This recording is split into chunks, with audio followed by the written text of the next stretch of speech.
Ramiro Gutiérrez, ¿cómo le va? ¿Qué dice? Buenas noches. Buenas noches, Paulino y equipo. El Senado empieza a discutir ahora la idea, parece, fruto de la tragedia que enluta a la Argentina, con el caso Micaela, por todos los aditamentos que tiene, para que el sistema impida, de ahora en más, que haya beneficios de excarcelaciones para violadores con condena firme y al mismo tiempo homicidas con condena firme.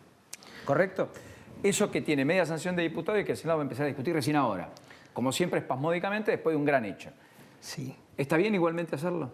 Primero lo primero, nuestras condolencias a la familia y amigos que deben estar pasando un tremendo momento porque se fue una vida joven. Después es cierto, tenemos una enorme deuda pendiente. Nuestro derecho penal es lábil, es de guardia muy baja.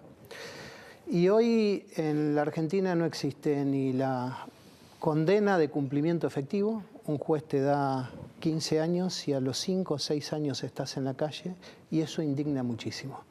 Nosotros hace 2 años con Sergio Massa hicimos un código penal que expresa una voluntad política. Si un juez dice 10 años en la Argentina, tienen que ser 10 años de cárcel. Y eso nos trajo consecuencias.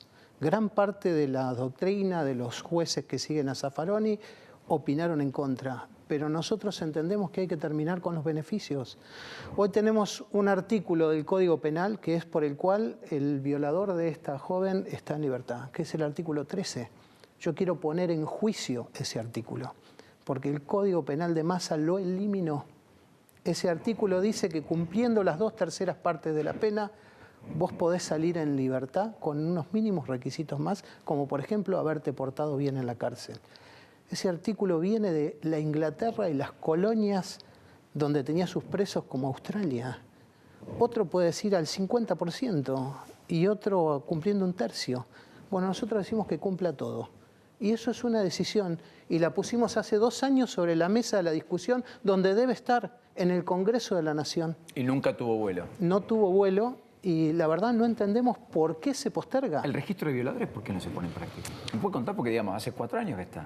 Sí. Yo entiendo que hay una discusión respecto a si es estigmatizante, si no lo es, cómo hacerlo.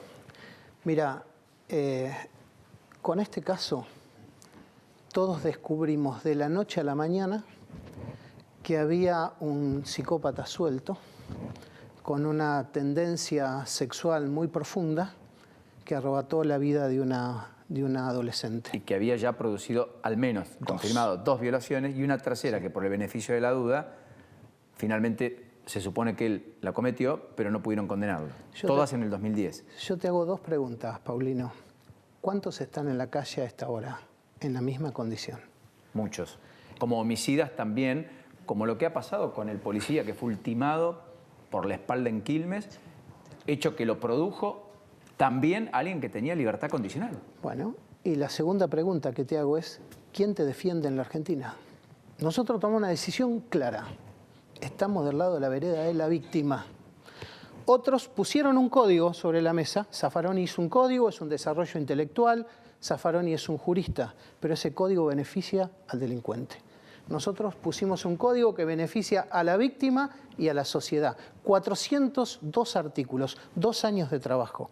Bueno, ¿dónde está la discusión parlamentaria? Ojalá que este caso realmente sea una bisagra. Ese código también establece esas modificaciones que va a discutir el Senado ahora, que le avisen a la víctima por la cual fue condenado alguien cuando le otorgan el beneficio, cosa que ni siquiera ocurre hoy. Y que pueda participar. Hay muchos que se encuentran con el violador a la vuelta de la esquina. Y que pueda participar, que decida, que su voluntad sea escuchada y que el juez pueda escuchar a la víctima. Que sea parte del proceso, porque ni siquiera es parte. Mira, a mí me formó un juez que decía que llevó adelante la muerte de un periodista que fue José Luis Cabezas y que lo esclareció un juez de pueblo, que fue el juez José Luis Macchi, que decía, pobre juez que en su vida pasada no haya sido reo, que conozca la calle, porque hay alguien que le golpea la puerta, que se llama víctima, que pide asistencia, consideración y justicia. Bueno, esas 3 cosas tan simples para mí deben estar, hoy están ausentes y deben estar presentes. Yo decía, cuando alguien comete un delito tiene derecho a un abogado oficial. cuando alguien es víctima de ese delito, no puede acceder al abogado oficial. No tiene abogado. Por eso la ley de víctimas... Lo paga. Detrás de la discusión de ganancias el año pasado, había otra discusión tremendamente fuerte, que la frenaron los presos de la Argentina, esto hay que decirlo. Esa discusión porque era... iban a producir una revuelta a fin Por de año. supuesto, un abogado por víctima. Una víctima tenía derecho a que el Estado le ponga un abogado. Y la segunda era, para alargar a una persona, un juez tenía que seguir un protocolo.